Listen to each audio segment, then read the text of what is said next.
Some cricket news now. Jamaican Marquino Mindley is set to have results from scans done on his hamstring after he was forced off the field after only 2 overs as the Windies bowlers struggled once again to take wickets on the opening day of the second test against Australia in Adelaide. The hosts racked up 330 for 3 at the end of the day. For some, there is no better feeling than becoming an international test cricketer. And that was the case for Jamaican Marquino Mindley, who was handed a test debut alongside Devon Thomas.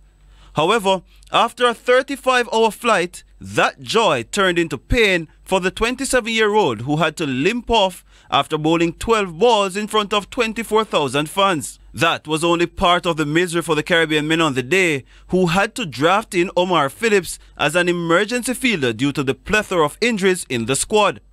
Australia won yet another toss, and yet again, David Warner gifted his wicket, this time to Alzarri Joseph for 21 at 34 for 1.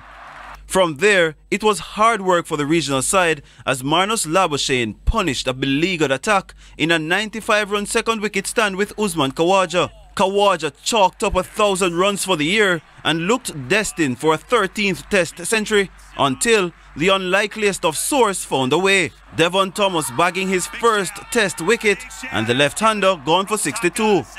129 for 2 turned 131 for 3 in 9 balls, courtesy of Jason Holder when Steve Smith fell for a duck only for the 7th time in his career.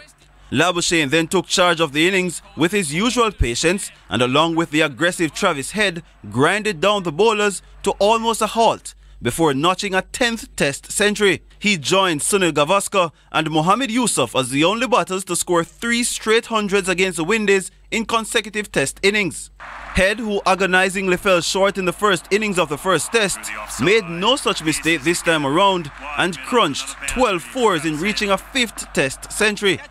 Labuschagne is 120 and Head 114 in an unbroken 199-run 4th wicket stand.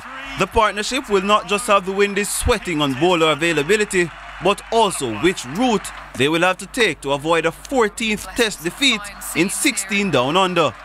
Jerome Foster, TVJ Sports.